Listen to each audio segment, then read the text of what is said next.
आगामी वर्ष 2023 में उत्तर प्रदेश में विकास और निवेश की गंगा बहेगी। इसके पीछे योगी सरकार का क्या प्रयास है, इस बारे में अविरल टाइम्स के राजनीतिक समीक्षक मृत्युंजय दीक्षित विस्तार से बता रहे हैं। आगामी वर्ष 2023 उत्तर प्रदेश के विकास और निवेश के लिए एक मील का पत्थर साबित होने जा रहा है। फरवरी में आयोजित होने जा रही इन्वेस्टर्स समिट के माध्यम से इस वर्ष आने वाले अभूतपूर्व निवेश से जहां प्रदेश के युवाओं को विविध क्षेत्रों में रोजगार के नए अवसर उपलब्ध होंगे, वहीं किसानों की आय भी बढ़ने जा रही है।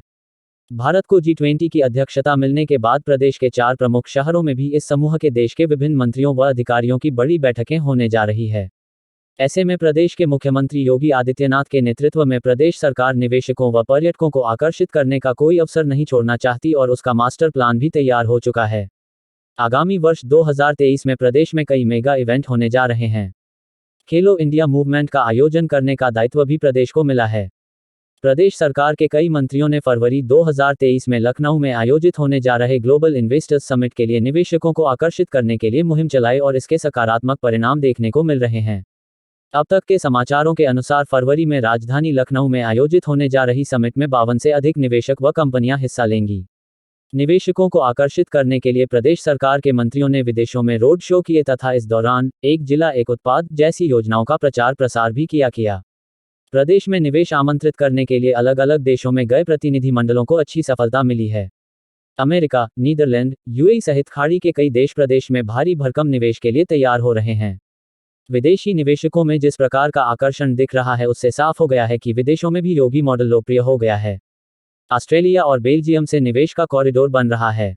ब्राजील के निवेशक भी प्रदेश में निवेश करने के लिए उत्साहित हैं। ऑस्ट्रेलिया के निवेशक प्रदेश में डिफेंस, वाटर रिसोर्स, हेल्थ और अर्बन इंफ्रास्ट्रक्चर समेत विभिन्न क्षेत्रों में निवेश करने के लिए उत्साहित हुए।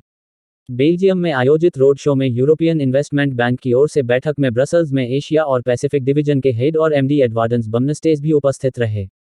बैठक के बाद प्रदेश सरकार में औद्योगिक मंत्री नंद गोपाल नंदी ने बताया कि विदेशी निवेशकों के लिए डिफेंस इंडस्ट्रियल कॉरिडोर में निवेश की प्रबल संभावनाएं बन रही हैं। उप मुख्यमंत्री ब्रजेश पाठक ने ब्राजील में निवेशकों से मुलाकात कर कृषि, डेयरी, आईटी व फार्मा सेक्टर में निवेश की संभावनाएं तलाशी हैं। दक्षिण कोरिया और जापान आदि देशों के निवेशकों में भी प्रदेश में निवेश करने का उत्साह दिखा। सिंगापुर की कंपनियों ने 8,500 करोड़ रुपए के निवेश प्रस्ताव दिए हैं। नीदरलैंड्स से 1,050 करोड़ के प्रस्ताव मिले हैं। जापान ने मेडिकल डिवाइस पार्क में निवेश को लेकर रुचि दिखाई है।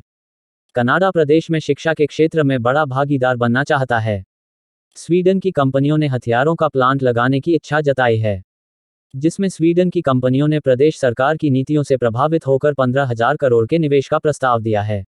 ये कंपनियां film city, retail, tourism, waste management जैसे क्षेत्रों में निवेश करने को तैयार हैं। अर्जेंटीना के निवेशकों के साथ भी सार्थक चर्चा हुई और कृषि व आईटी आदि क्षेत्रों के लिए निवेशकों ने उत्साह दिखाया है। मैक्सिको, लंदन और जर्मनी में हुए रोड शो में प्रदेश सरकार द्वारा दी गई प्रस्तुति से निवेशकों में विशेष उत्साह देखने को मिला है।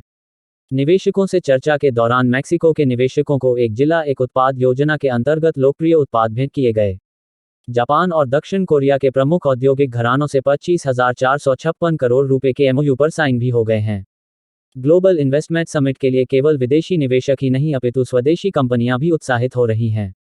अमेरिका और ब्रिटेन की कंपनियां जो निवेश करने जा रही हैं, उससे प्रदेश में 5.60 लाख लोगों को रोजगार के अवसर मिलेंगे। फ्रांस की एक कंपनी प्रदेश में 1,000 करोड़ रुपए का निवेश करने जा रही है। विदेशी दौरे पर गए मंत्रियों से जो रिपोर्ट प्राप्त हुई है, उसके अनुसार आईटी, कृषि और वैकल्पिक ऊर्जा में बड़ा निवेश आने जा रहा है।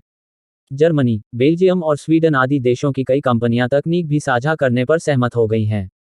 प्रदेश के सभी मंत्रियों ने अपने विदेशी दौरे के दौरान प्रदेश सरकार व यूपी की खूबियां बताई, जिससे निवेशक उत्साहित हुए। प्रदेश के मुख्यमंत्री योगी आदित्यनाथ का कहना है कि यूपी सबसे बड़ा श्रम एवं उपभोक्ता बाजार है। सरकार जल, वायु, सड़क और रेल नेटवर्क के माध्यम से निर्बाध कनेक्टिविटी सुनिश्चित करने के लिए त्वरित गति से बुनियादी ढांचे का विकास कर रही है, जिससे उद्योगों को वैश्विक और घरेलू बाजार तक पहुंच बनाने में लॉजिस्टिक्स की सुलभता में वृद्धि होगी। हमारे पास दुनिया की सबसे उर्वर भूमि है और सबसे संपन्न जल संसाधन है। विगत 5.5 वर्षों में यूपी की छवि बदली है। हमारा प्रदेश राष्ट्रीय अर्थव्यवस्था में अहम योगदान कर रहा है। मुख्यमंत्री योगी आदित्यनाथ स्वयं भी लगातार देशी विदेशी निवेशकों से संवाद करते हुए उन्हें यूपी में उद्योग स्थापित करने के लिए आमंत्रित कर रहे हैं।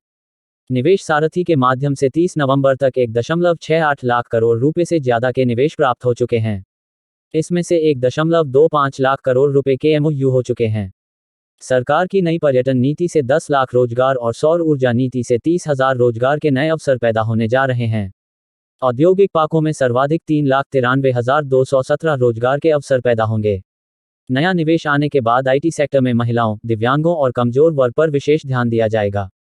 योगी सरकार ग्लोबल इन्वेस्टर्स समिट के माध्यम से यूपी को ब्रांड यूपी के रूप में विकसित करने जा रही है। प्रदेश सरकार विभिन्न राष्ट्रीय व अंतर्राष्ट्रीय मेलों, कार्यक्रमों तथा सम्मेलनों में प्रतिभाग कर रही है। इसी कड़ी में प्रदेश के मुख्यमंत्री योगी आदित्यनाथ 16 से 20 जनवरी तक स्विट्जरलैंड के दावोस में होने वाले वर्ल्ड इकोनॉमिक फोरम की बैठक में भी जाएंगे। इस माध्यम से मुख्यमंत्री ग्लोबल इन्वेस्टर्स समिट के लिए निवेशकों को आमंत्रित करेंगे। इसके साथ ही प्रदेश सरकार वर्ष 2023 में सांस्कृतिक राष्ट्रवाद को और भी अधिक ऊंचाई पर ले जाने का प्रयास करेगी। अयोध्या, मथुरा, काशी के विकास का कार्य अनवरत जारी है।